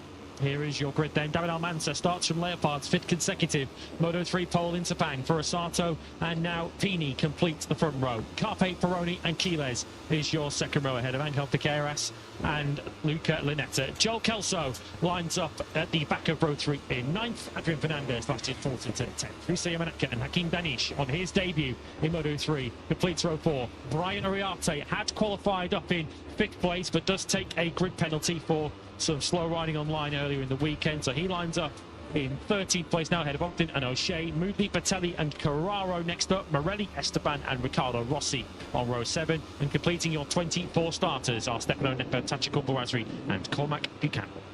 Without any question, without any shadow of a doubt, as Almanza picks his way through the shadows cast by one of 2 massive grandstands here in Sepang. All over 30,000 fans as they flank the 2 long straights. A thumbs up, all okay, all A-OK for Almanza as the quick start procedure underway. Just a reminder, there is 1 team personnel allowed on the grid. Once they're happy that their rider and the machine is okay, they will quickly depart the grid. And we're going to be underway in a couple of minutes' time here. Lights out for this 10-lap Grand Prix of Malaysia in Moto3. Still plenty to fight for behind our world champion Jose Antonio Rueda. As mentioned, Piqueras and Quiles, just 3 points splitting those 2 in the battle for second in the standings, with David Munoz's season ended. Joel Kelso, Alvaro Carpe in particular will feel like they can jump ahead with a Spaniard in the race for 4th overall in the standings. The warm-up lap then underway then here in Malaysia in the warmest conditions of the weekend by far. Ambient temperature, and it's creeping up by the hour, 34 degrees as we get set for this Moto3 battle. Jack called up Joel Kelso about an hour ago now, and he was seeming to suggest he would race the soft rear tyre. According to our information from Pirelli, he's the only rider who isn't. He's on the medium rear tyre. That's at least the information we've got from Pirelli down in pit lane. It's a 50-50 split in terms of the top 10 on the grid front tyre wise. Almanza, Carpe, Peroni, Quiles and Piqueras are the 5 in the top 10 who are on the medium front. The others are on the soft front. Confirmation from Jack in pit lane. Joel Kelso's tyre choice, soft front, medium rear. Does he feel then that this increase in ambient temperature, this race is going to get underway an hour and 45 minutes later than what it was scheduled to, and there has been an increase in the temperature here in Malaysia? That's something that has not forced Kelso's hand, but he's just thought, you know what, it's worth a punt, because extra ambient temperature of course means extra surface temperature as well around this 5.54 kilometre Sepang International Circuit. There is the super impressive, what a year it has been already as far as 17-year-old Spaniard Max Quiles is concerned. Already a leader in 11 of his 15 Grand Prix so far in 2025. He has done so much front running. He's not a novice in that aspect at all, is he? Wants to watch maybe further down the field. Piqueras going from 7th. He now heads that 3rd row of the grid. Luca Linetta and Kelso. It's a pretty strong 3rd row of the grid, isn't it? When you look at Piqueras, Linetta and Kelso, all 3 of them podium finishers in 2025. We're actually looking back to Piqueras right now as he comes to the start line. 2 Hondas on the front row of the grid occupying the first 2 places. It's worth noting that Angel Piqueras is our last Honda winner in the Moto3 World Championship, well over a year ago now, since HRC last tasted success at this level. 27 Grand Prix ago since Piqueras won in San Marino. Here in Sepang though in 2025, about to go racing for the first time. Almanza then, pole position number 2. What is his 43 race Grand Prix career?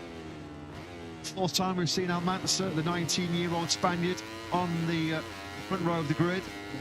The 22 Leopard Honda, 7 successive poles here in Sepang for Honda, but winless here since 2019 with Lorenzo Della Porta. Went on to win the World Championship that year. So it's lights out and racing in Moto3 here in Malaysia. It's a real poor start from that problem just by Almanza. He got it all wrong, going backwards on the 22 layer pylon. That's allowed Furusato to seize the whole shot and get the advantage on this long run down to the first corner. Quiles immediately on the inside of Almanza up into third place. So Almanza from pole back in fourth place as the field sweep through the first corner. Almanza trying to get back through, and Carpe with an aggressive move on the inside. But it's Furusato that leads from second. Pini also had a poor start. He got squeezed in the middle of turn one, so 2 of the 3 who started from the front row have gone backwards. Pini looks like he's in around 6th position as they come through the first sector ahead of Peroni, Lanetta, Yamanaka, and Brian Oriate is straight into the top 10. Kelso has lost early ground. That medium rear tire. Yamanaka's getting aggressive on the 6 bike. Beautiful move that on the inside of Lanetta. Yamanaka's quickly got himself up inside the top 10 here. Kelso came to the first sector, down in 12th. He's now down in 13th place. He's not what he wanted on that medium rear tyre. Furusato trying to set a fast pace at the front of the race, already pulling a bit of advantage out over Quiles, who has had a tough weekend at times. Almanza getting wide there and losing third place to Alvaro Carpe. Piqueras next along, now in 5th place ahead of Pini and Peroni, the rookies. Good first lap this by Piqueras, picked up a couple of places, started 7th, already up into 5th spot. Yamanaka is now trying to come from a long way behind to make a move on Pini. He's not going to be close enough. Pini goes defensive. Pini on the inside there. Peroni on the brakes into turn 9.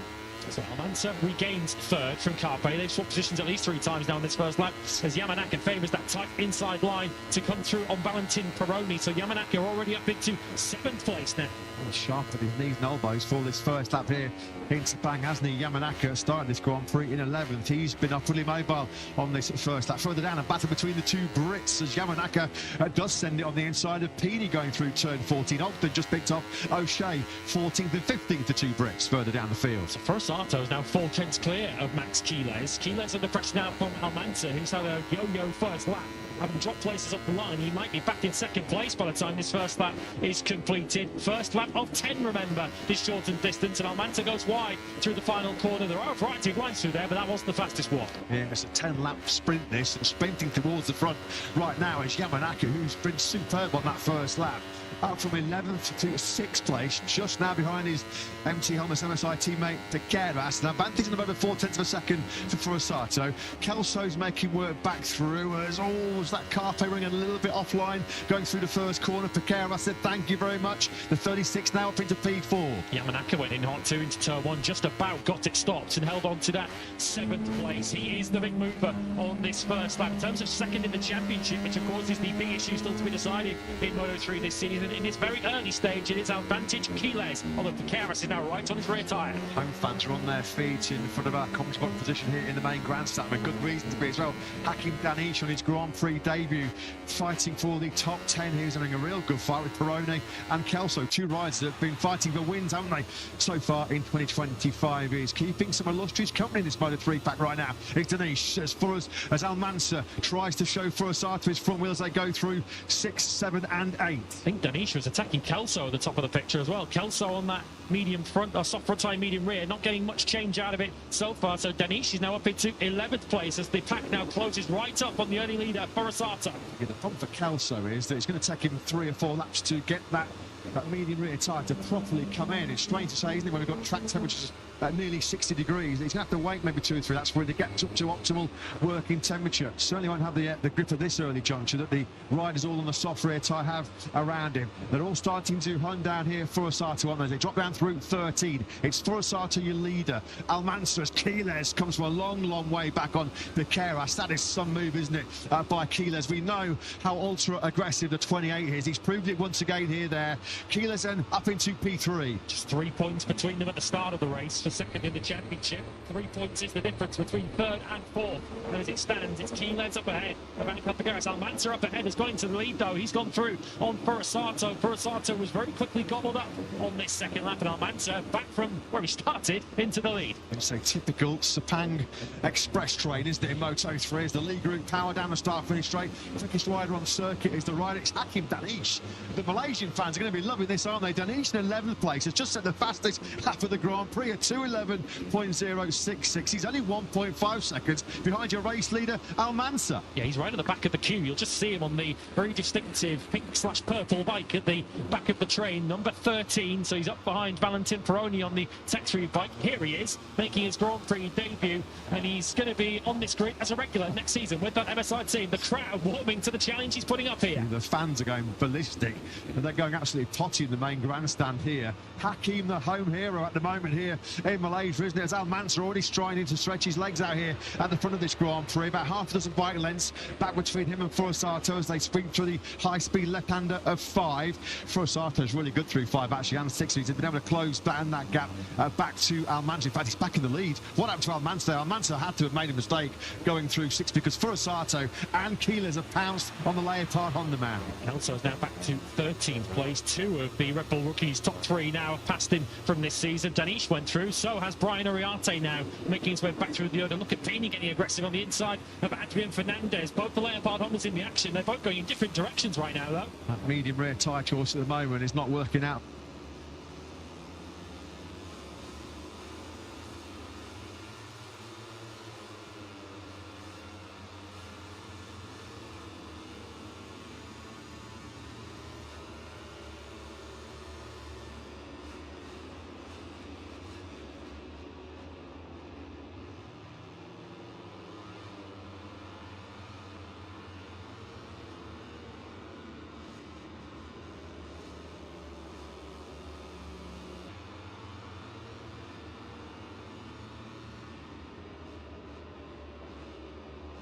That leads after 3 laps of 10 here in Sepang.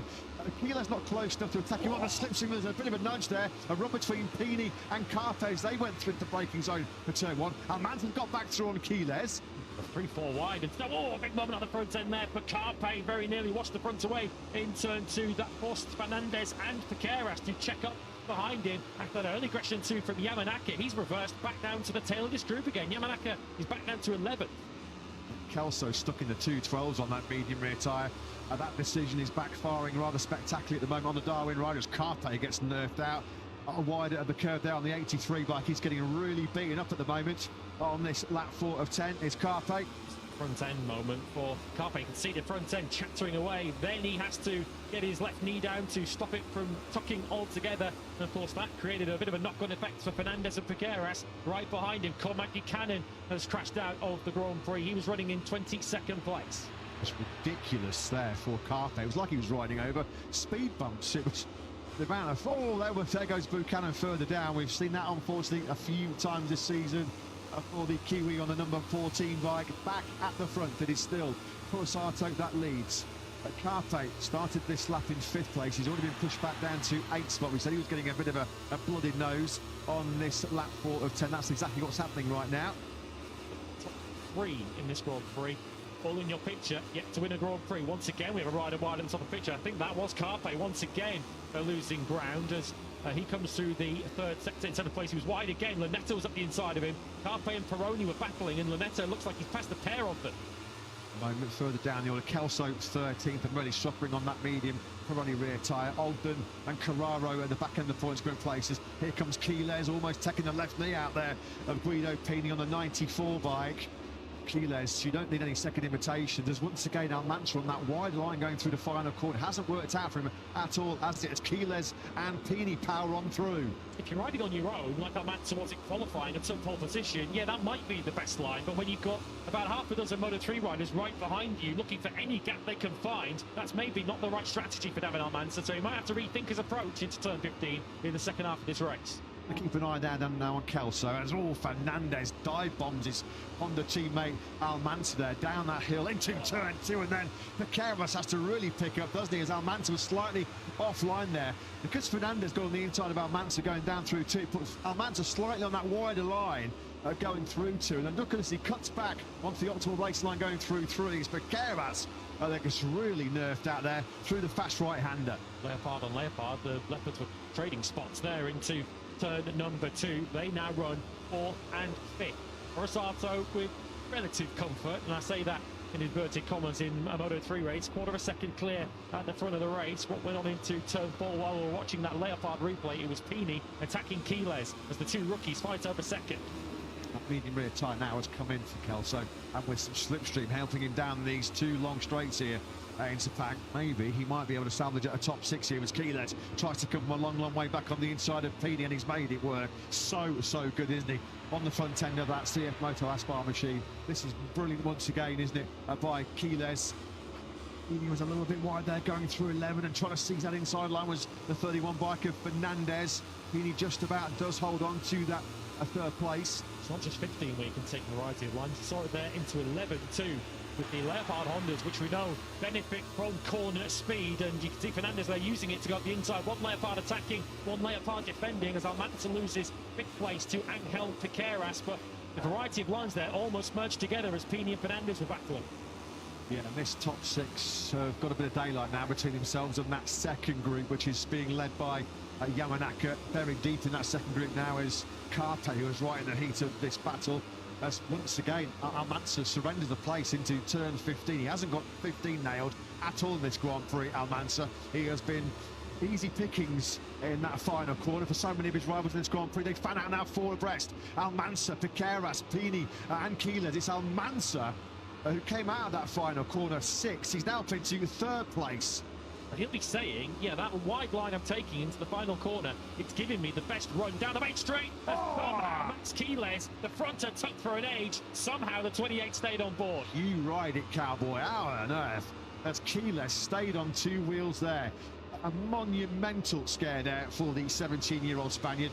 While all this melee is unfolding behind Tayo Furusato, he's just happy running his own race at the front here as Piqueras charged in hot on the uphill run to turn 4. That's cost Piqueras a whole bunch of time as well. Oh, that's Danish, isn't it, out of the Grand Prix. Hakim Danish, who was running just outside the top 10. You can just hear in the background the groans from the Malaysian fans. Sadly, their home hero, who's made quite an impression on his debut this weekend, is out of the race. Oh, you can hear those groans in Kuala Lumpur. You can hear those groans in Langkawi. He stopped as well. Heartache for Danish.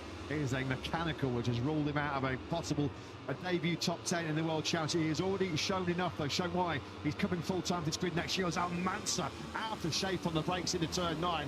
Is he going to make that work on his teammate Fernandez? He certainly is. Good battle between the 2 Leopard Hondas, but it's all playing in the hands here of Furusato. If these 2 keep duffing each other up, they're duffing each other up, aren't they? And Almanza's getting a little bit agitated here. He's getting a little bit frustrated because he senses that he's got the pace to try and chase down Furusato. But while there's a bit of friendly fire going on here, firing off into the distance is Furusato. He's got a 1-second lead now as Pini's attacking Piqueras before the bit. They're the only KTMs in the running here at the front of the field. KTM unbeaten in 2025. It's currently a Honda 1-2-3. It's the last time Honda locked out a podium. They've not won a Grand Prix at all in 2025. As mentioned pre-race, Angel Piqueras there. Marino over 12 months ago. How much maybe exit speed he sacrificed by careering on the inside of Pini there on the 94 bike. Beautiful stuff that by Piqueras to get himself ahead of Pini.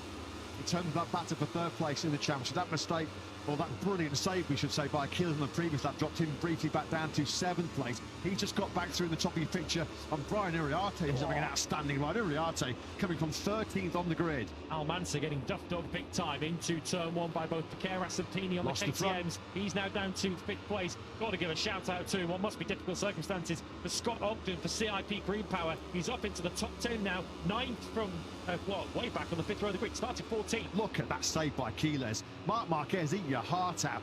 How the heck has Max Keyless stayed on board that machine? Look at they can't believe it. They can't quite believe it, can they? Inside the Aspar garage. Take a bow. Max Keyless, that's one of the saves of 2025 without any shadow of a doubt. That turn 2 is really tricky. We saw Carpe nearly bury his front end there. Piqueras lost the front at the start of this current lap, as well as Piqueras. He's just struggling here with 3.5 laps remaining. He's off the box. All over the road at the moment for Keras. The good news for him, though, is that Keyless, with that moment, is in the second group now. He lost 2 seconds with that front end save. Could have lost an awful lot more, in fairness, as Keras is now losing a place to Almanza, which is good news for Max Keyless. So the 2 riders battling out for second in the championship are now 5th and 6th, but they're split by 1.25 seconds. What's the advantage in favour of Furusato when he's got nobody disrupting his rhythm? Well, he's the only rider on circuit in the 211s. Everybody else doing 212s. Keyless, Carpe and Kelso and co are back in the 213s. They really are struggling for pace at the moment, with what, 3 and a little bit laps to go here in Sepang. Here is Quiles, who I'm sure has just about got his heart back in his chest. That's that big scare at turn 2. Trying to pick up some slipstream here behind Pini, and he does punch a big hole in the air. Pini's north of 6 feet. He's already outgrown these Moto3 bikes in many respects, but he's done an awesome job there.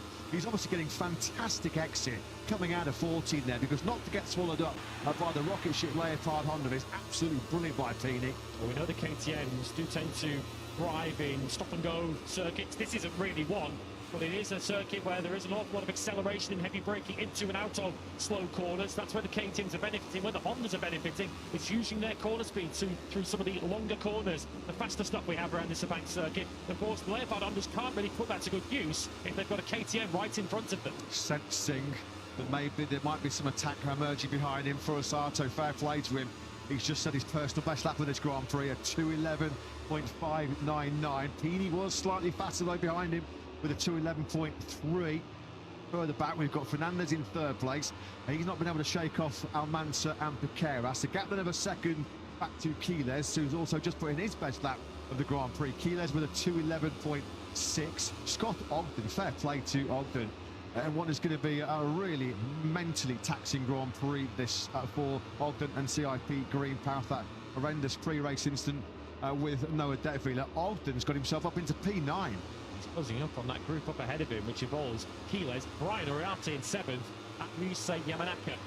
Tayo Furusato will not need reminding how close he has come on several occasions to winning a Grand Prix, only to fall short, or second places in his Moto3 career, including one here when David Alonso denied him last year because he was beaten by half a bike in Qatar at the start of the season by Angel Piqueras. Is this finally the day for Tayo Furusato, the 77th time of asking, that he finally gets over that hurdle to win a Moto3 race? 4 second places, trying to be the 4th Japanese rider to win in Moto3. It has been a long journey, hasn't it, for Furusato, but this is in his hands. He's never going to get a better chance than this. Pini somehow is still holding off the Leopard Hondas of Fernandez, Almanza, Piqueras still with a big interest in this podium battle. But Furusato charges down towards turn 15 with a commanding advantage. Nearly 1.5 seconds he is clear of Pini, who's riding out of his skin in 2nd place. This is awesome. Best Grand Prix we've seen by Pini by a long way. Quiles is not catching him. Almanza! Moment. This time it's Almanza. They are all pushing so hard. And Almanza, of course, now loses all of his momentum onto the home straight. And Max Quiles, surely he's going to whistle past. Well, Almanza and Quiles are side by side now as they power down towards this 1st corner. When they get back to Europe, they need to buy a lottery ticket, because I'm not quite sure how the pair of them are still upright and in this Grand Prix, as Fernandez comes from a long way back on Pini. He was briefly ahead of the Italian on the 94 KTM, but ran a little bit wide. There was contact on the exit of that 1st corner. Some battles between Pini and Fernandez. The problem is, of course, while they do it, it's just giving Furusato that breather at the front. Hiroshi Oyama and Honda Team Major watching in the pit lane, saying, you guys just keep going, you guys keep fighting, this is playing into our hands beautifully. Quiles did pass Almanza down the main strip, but once again, Max Quiles is all over the road coming out of turn 4. Well, we have got a catalogue of contenders for save of the season in this Moto3 race. Just look at Almanza on the 22 bike. Wow. I mean, he's off. He's crashed. He has crashed. That is about as gravity-defying as you're ever going to see in Moto3. I bet Marc Marquez is watching this race back on his sofa in Madrid and thinking, fair play Max Quiles, fair play David Almanza. Stunning, sensational Sepang saves in this Moto3 battle. Fernandez has finally got through into that 2nd place on Pini. Is it too little though? Too late. As Furusato halfway around this lap 9 of 10, 1.2 seconds clear. So it was Pini this time who was wide, coming out of 6, which allowed Fernandez to come through into the first of the double right-handers of 7. This is what it looked like from Piqueras, as Pini was already wide there, went out onto the rumble strips on the outside of the corner and lost that 2nd place. It's in Furusato's hands. He just needs to be error-free now in the final lap and a quarter, and a Grand Prix victory is his. Surely Furusato's not going to let this one slip through his grasp. There has been so many near misses, so many times he's knocked on the door without actually kicking it down. He's about to barge all the way through it though right now, isn't he? He is just about to have 5. Oh, Fernandez! Oh! Pini goes down. Pini goes down.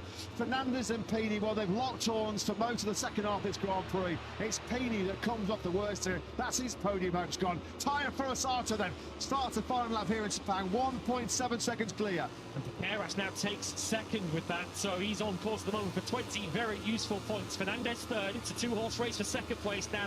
Quiles at the front of that next group. And Brian Uriarte, look at this behind. Uriarte round the outside of Max Quiles, the Red Bull Rookies champion, up into fourth place now. Yeah, this has been some recovery by Uriarte. He got a 9-place grid penalty for slow riding in Q2 yesterday. There you can see the incident with Pini and Fernandez.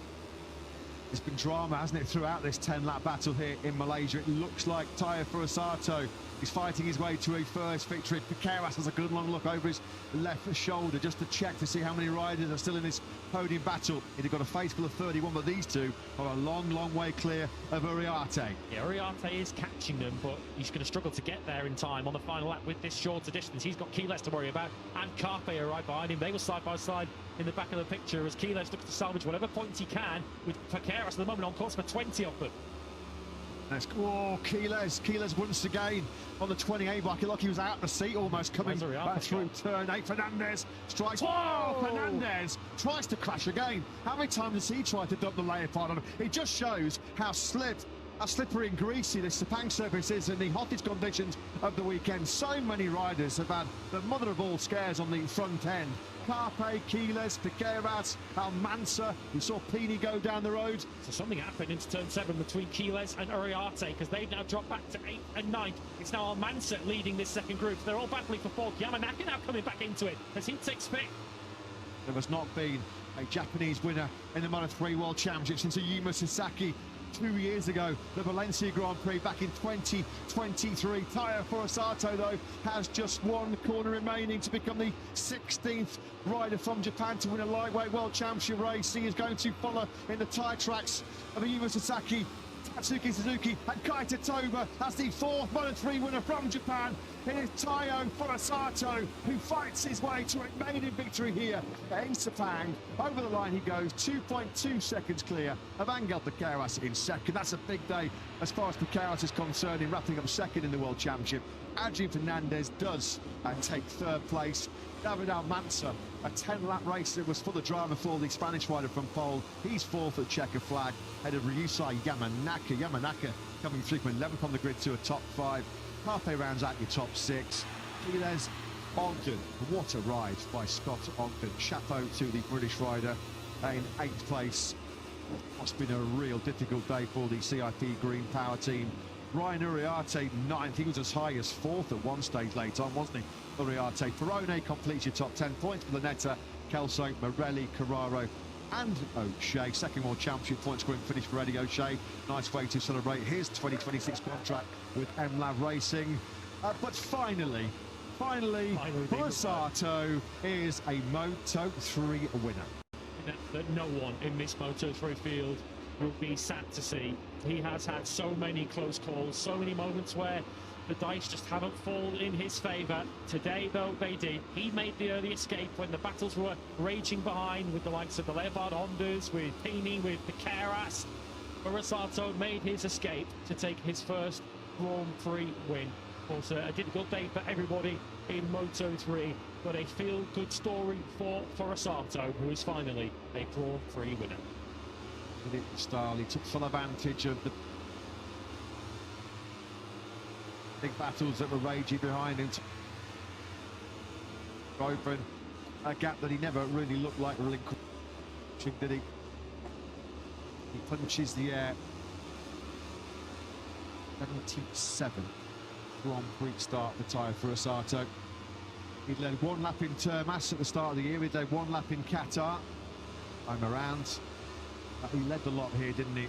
Wasn't it, as far as Barrett is concerned? He's now got a 14-point buffer over Max Quiles, with 50 still left to fight for, of course, in 2025. We finished the season on the Iberian Peninsula, in Portimao and in Valencia, but very much advantage for Piqueras in the race for P2 overall. Bit of a messy afternoon for Max Quiles, although he certainly entertained us with his save through turn 2, but ultimately that cost him too much time that he didn't win back again. This was the final lap then in the back of the picture. There'd already been something happened in the back of the picture between Uriarte and Quiles. This was Fernandez attacking Piqueras to momentarily take second place before his front end momentarily cried enough into turn 9. Watch here as the front end, the rear's then chattering, and the left knee goes down to spare Fernandez potentially a crash and at least salvage a podium for him. Well, we heard from him pre-race, and I'm sure now he's thrilled to finally see Taiyo Furusato, the young gun from Japan, take his first Moto3 victory. It's the boss from Honda Team Agent Hiroshi Yamaguchi. Yeah, as you guys said, Taiyo so close so many times, but Hiroshi finally a Grand Prix winner. How does that feel? Well, he did it very, very well. He continued to concentrate during the 20 laps. So we were talking to him before the race, think about, you know, like qualifying. So he was pushing every lap, every single lap, and finally he made it. So I know it was not easy, but finally he arrived. So we are very happy about that. Congratulations. Thank you. Yeah, great job. Brilliant job on what has been a very, very difficult day for the Moto3 field. A long delay to the start of that race, an hour and 45-minute delay after the serious incident involving Jose Antonio Rueda. Japanese fans with big smiles on their faces, those that have made the journey here to the outskirts of Kuala Lumpur, have seen Taiyo Furusato take the win by just under 2.3 seconds. Trailed home by the two Spaniards, Piqueras and Adrian Fernandez.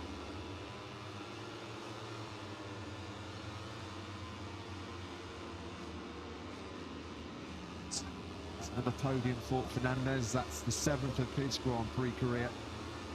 The 6th on our flyway race. He travels very, very well, as I've said before, doesn't he, so far this year, the 21-year-old Spaniard. That's now podiums in Indonesia, Japan, Australia, Thailand, Argentina and Malaysia.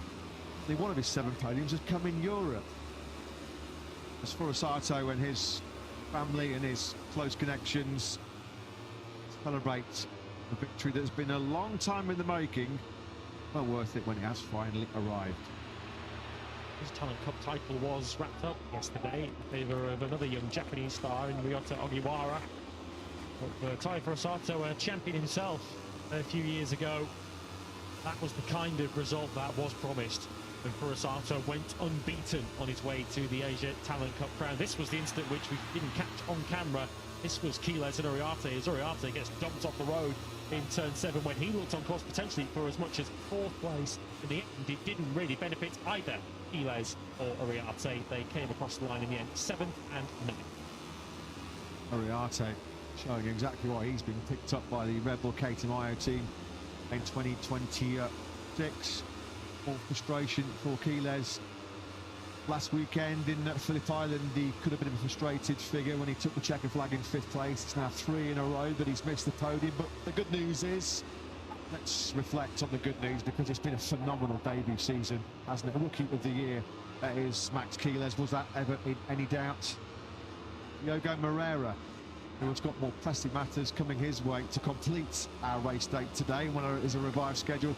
Hakim Danish, enjoying the adulation of the Malaysian fans. Ashamed of the technical issue denied him the chance to fight for the top 10, if not better. The cap goes into the crowd. Somebody's got a very good souvenir, but the Malaysian fans, as you can see, they are on their feet, and they have a new hero, don't they, in the form of Hakim Danish. That race alone showed exactly why this young man is getting his big break. He's getting his big opportunity to take on the world's best in Moto3 full-time in 2026. Future for Malaysian motorcycle racing in very safe hands. Future for Asia in very safe hands. Furusato's victory today. We've also got young stars such as Veda Pratama, Zen Mitani also coming through the Asia Talent Cup pipeline through the Rookies Junior GP and eventually into Moto3. And the MSI squad, of course, who lose Piqueras to their Moto2 team for next season, they picked up another young star by the looks of it, in Danish.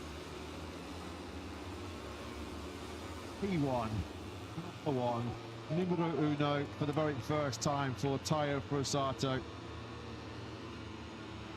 77th reappearance for the Japanese rider. Uriarte, so many positives from the weekend for him to take. Watch out for him. Qualified 5th on the grid, got busted with the 9th-place grid penalty, started in 13th in a slight grid reshuffle, and then fought his way through. Was high as 4th at one stage in that Grand Prix. Saw Hakim Danish yesterday after qualifying conduct some interviews in the press room here in Sepang. He was press pack that was bigger than what was getting to the likes of Pekka Bagnaia and the MotoGP heroes. They are so desperate for a new Malaysian motorsport hero. Well, they might have already found one. They might have unearthed another one, as Hakim Danish proudly holds aloft the Malaysian flag in front of the main grandstand. No question, best is to come. What a future lies ahead for Hakim Danish. Those Malaysian fans will see him in action back here at the Sepang International Circuit next year. The SIC Racing is the Sepang International Circuit. He is based over here. He's done so many laps as Hakim Danish over his many years as a young racer around this circuit, which he would have provided him with some sort of advantage as a Grand Prix debutant, but take nothing away from what he did this weekend. And we'll sadly never know where he would have ultimately finished had his motorcycle kept running, but he's done enough to where he was. Just want a bright future. Doc Elso rolled the dice, with the only rider in that field that went for the Pirelli medium rear tyre. Never really looked like he was going to get going, or certainly figure in the lead group, did he? Elso, he eventually finished down in 12th place. 6.9 seconds he was behind Furusato at the end of the Grand Prix. Just coming up short in that battle for 11th behind Lanetta and Rone. So here then are your podiums, top 3 at the end of that Petronas Grand Prix Malaysia in Moto3. First time in 2025, podium topped by a Honda rider. KTM's unbeaten 2025 ends after 19 our 22 races. Round 20 sees Honda on the board. Happy birthday, Hiroshi, who's a couple of presents today. It's a victory for Tayo Furusato. Adrian Fernandez takes a podium finish for him in 3rd place.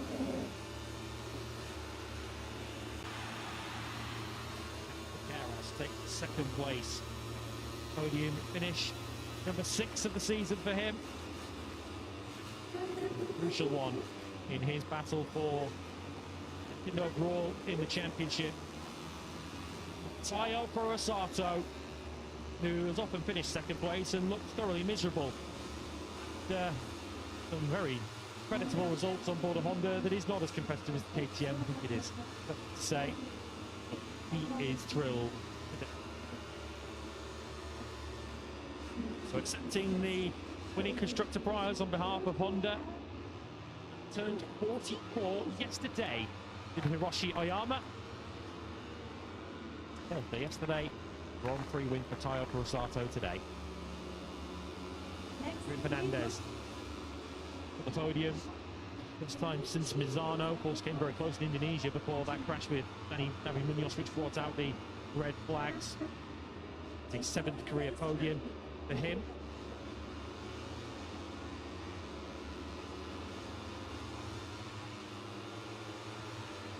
Second place then for Angel Piqueras. 14 points is his advantage over Quiles. If Piqueras wins in Portimao next time out, and Quiles does not finish with him on the podium, Piqueras will clinch 2nd place in the championship. But on a difficult day for all connected with Moto3, a first-time winner does at least raise spirit. Certainly if you work for Honda Team Asia. They of course have been part of this journey of so many close calls for Tayo Furusato when he's fallen just short. But today Tayo stands tall as a Moto3 winner.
Tayo Furusato has finally done it. He is a Moto3 Grand Prix winner. Look what it means to the boss, Yoshi Ayama. Very emotional as the podium celebrations are completed here. Somewhat subdued celebrations, understandably so as well. The events that caused the delay to our race day here in Malaysia. And it is Tayo Furusato then who takes the spoils ahead of Angel Piqueras and Adrian Fernandez. It's been a pretty good week, hasn't it, as far as the Fernandez family are concerned, with brother Raul victorious for the first time in MotoGP last time out, the Australian Grand Prix in Phillip Island. Furusato, a big play potentially for fifth overall in the championship. He's your first time winner here in Sepang. Tayo Furusato takes victory from Angel Piqueras and Adrian Fernandez. A 3-4 for Leopard Honda. David Almanza, who certainly fought a good fight but finished fourth. Rizzi Yamanaka fifth. Two Japanese in the top 5. Carpe and Quiles 6th and 7th. Quiles clinches the Rookie of the Year prize. Shout out for Scott Ogden, a fine ride from Rene ahead of Ryan Moriarty, who was size 4 before falling to 9. Peroni 10th ahead of Vanessa Kelso, Marco Morelli, Nicola Carraro, and Eddie O'Shea, who takes the final point.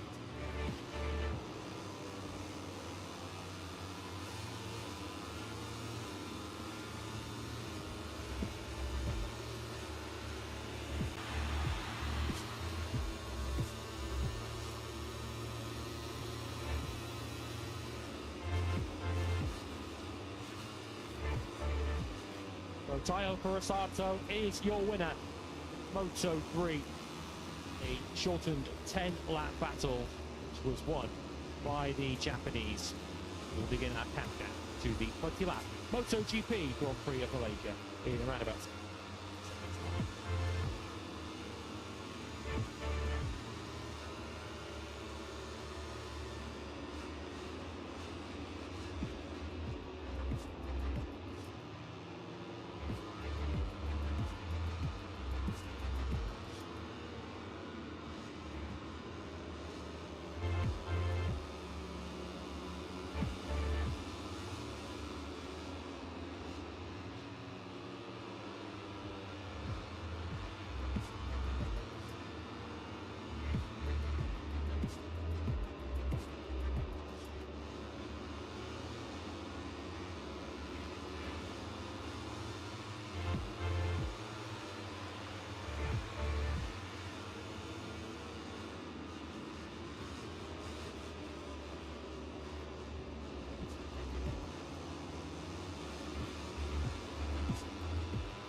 Grand Prix Malaysia is MotoGP's final flyaway race in 2025 when it comes to the spectacular Sepang International Circuit. Moto the cultural and tourism hub of Kuala Lumpur that hosts the world famous Petronas Towers. It was Pecco Bagnaia who struck gold in the sprint, but it's Grand Prix glory on the line as we find out who will end the Asia Oceania Tour on top. It's time to race in MotoGP.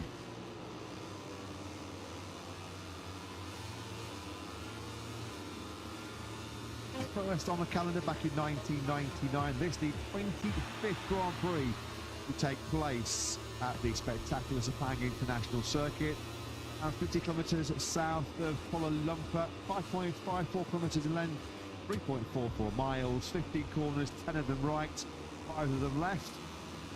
920 metre start finish straight offers plenty of streaming opportunities. Turn 4, a good overtaking hotspot here as well in Sepang. So too is the final corner. Multiple lines available as you attack hard on the brakes into turn 15. It's demanding braking points, while that R1, 4 and 15. Ambient temperatures and surface temperatures 60 degrees. It's hot